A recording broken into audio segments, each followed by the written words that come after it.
मैं सिर्फ सहायक बन रहा हूं आपके ध्यान लगने में। तो शरीर आपका ढीला, आंखें बंद। अब ये जो सांसें आपकी चल रही हैं, इन पर ध्यान दीजिए। सांसें यानी जीवन। सांस खत्म, जीवन खत्म। और जैसे ही आप सांस पे ध्यान देते हैं, विचार रुक जाते हैं।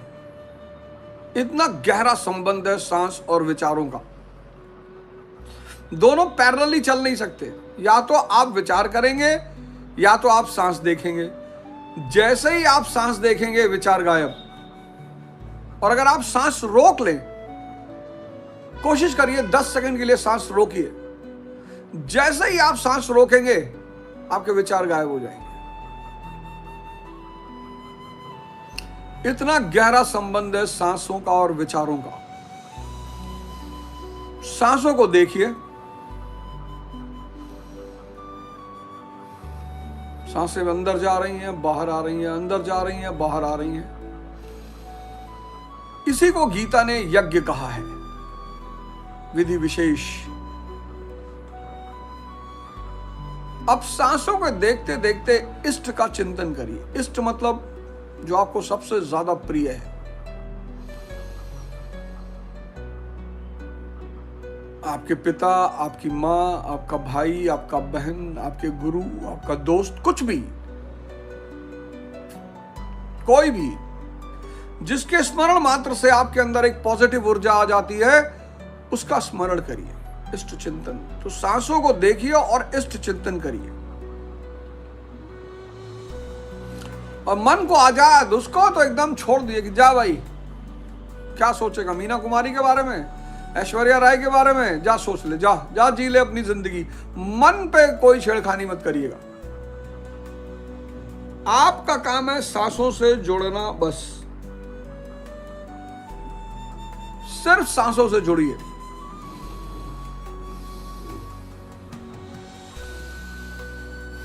सांसों को देखिए और इष्ट चिंतन करिए। जैसे पतंग को डोर से कंट्रोल किया जाता है, ऐसे विचारों को सांसों से कंट्रोल किया जाता है। बड़ी प्यारी विधि है।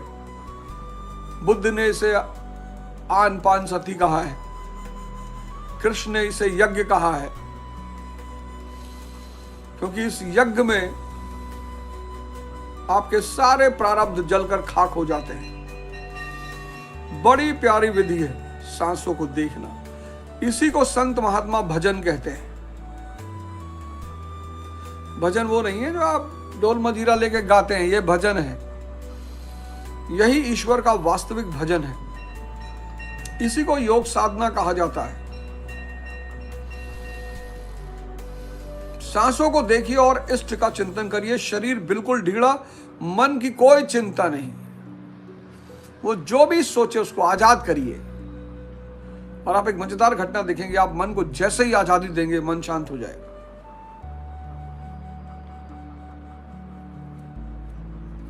मन शांत हो जाएगा।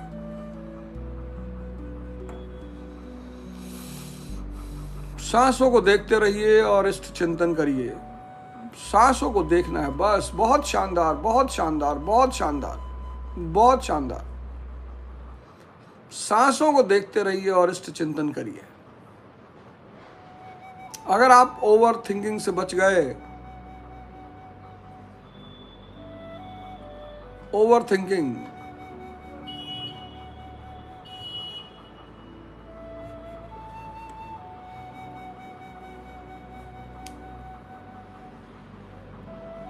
आज के युग की सबसे खतरनाक चुनौती ओवर थिंकिंग।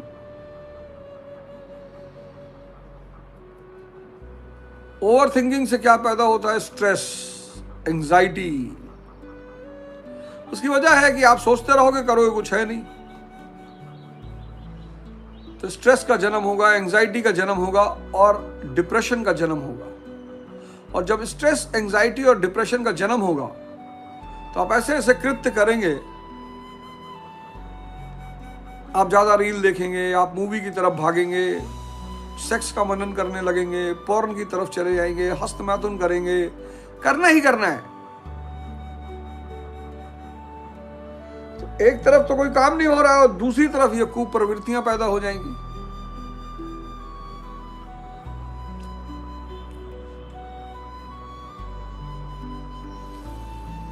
सांसों को देखना है और इष्ट चिंतन करना है। सांसों को देखना है और इष्ट चिंतन करना है। सांसों को देखना है और इष्ट चिंतन करना है।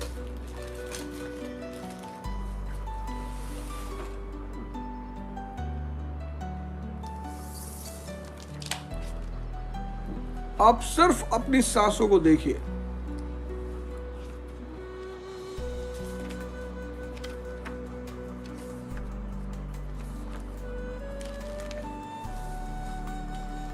बिल्कुल यही अवस्था, क्या शानदार अवस्था में है आप। मन को छोड़ दीजिए, जाने दीजिए। बोले जा सिमरन तू भी जी ले अपनी जिंदगी, जा तुझे सोचना है ना, जाके सोच, मौज कर, खूब सोच। सोच मंगल ग्रह पे कब्जा हो गया, सोच चंद्रमा को आधा काट दिया, सोच समंदर का पानी पी लिया, जा सोच। मुझे तो सिर्फ अपनी सांसों को देखना है और इष्ट चिंतन करना है। सबसे प्यारी औषधि है ओवर थिंकिंग को समाप्त करने की। सबसे प्यारी औषधि है अपने जीवन में नेगेटिविटी को समाप्त करने की। सबसे प्यारी औषधि है उत्तेजना, एंजाइटी को खत्म करने की। आप जितने उल्टे सीधे काम करते हो सब एंजाइटी की वजह से करते हो। सब एंजाइटी, सब एंजाइटी। एंजाइटी आपसे क्या नहीं कराती।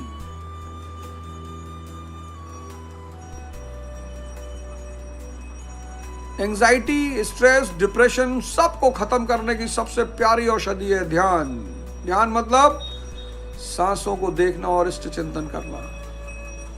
अगर 24 घंटे करना पड़े कोई बात नहीं। जहां भी नेगेटिविटी जन्म ले, पॉर्न देखने का मन करे, तुरंत आंख बंद किया, सांसों पर चले गए और इष्ट चिंतन करने लगे।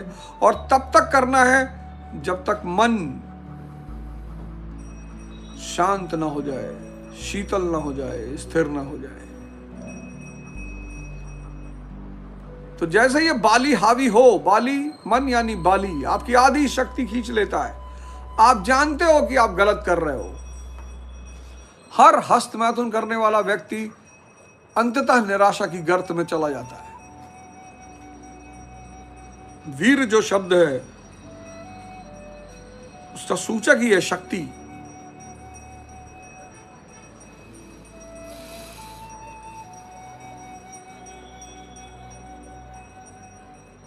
लेकिन वो बाली आपकी आधी शक्ति खींच लेता है। आप रील देखते हो, 4-4 घंटा देखते हो, बेचैनी हो रही है अंदर, लेकिन बाली ने आपकी आधी शक्ति खींच ली है। आप सीरीज देख रहे हो, आप मैच देख रहे हो, आईपीएल देख रहे हो, क्रिकेट मैच से तो हजारों कोस दूर रहो जितने लोग पढ़ाई और तैयारी कर रहे हो। हजारों कोस दूर। ये जो खेल रहे हैं सर, वर्ल्ड कप जीते, 100 करोड़ रुपया सबने कमाया, आप। लेकिन आपको अपने आप को भुलाने का अवसर मिलता है। आप सिर्फ सांस पकड़ो और इष्ट चिंतन करो, आप सारी नेगेटिविटी से बाहर आ जाओगे। शानदार, बहुत शानदार, बहुत शानदार, बहुत शानदार। सोचो आप दुनिया में कहां कहां बैठे हो, लेकिन आपकी जो शांति की वाइब है वो मुझे मिल रही है। यही है लॉ ऑफ वाइब्रेशन। बहुत शानदार। सांसों को देखिए, बस कोई दिक्कत नहीं है। पहले दिन नहीं दिखाई पड़ेगी, एहसास होगा, महसूस होगा। इसी को गीता ने कर्म कहा है। कर्म वो नहीं है कि आप झाड़ू लगा रहे हो, कर्म है, गाड़ी चला रहे हो, कर्म है, आईएएस बन गए, वो कर्म है, वो कृत्य है, क्रिया है। असली कर्म यही है।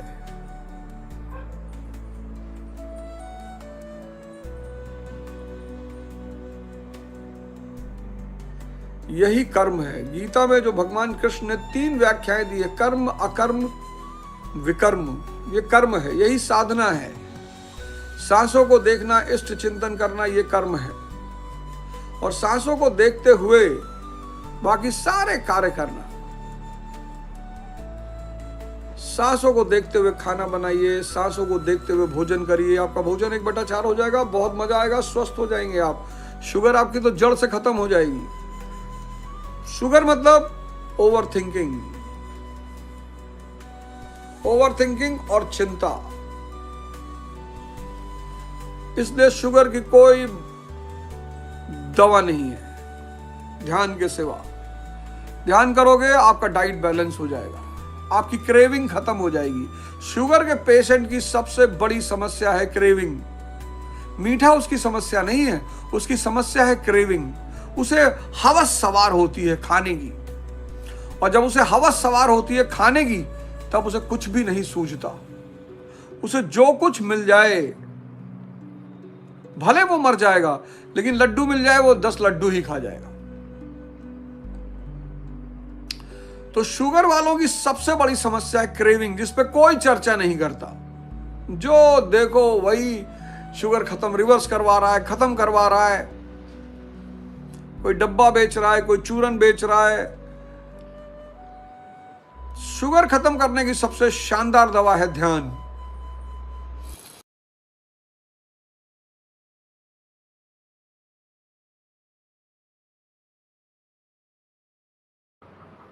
मैं सिर्फ सहायक बन रहा हूं आपके ध्यान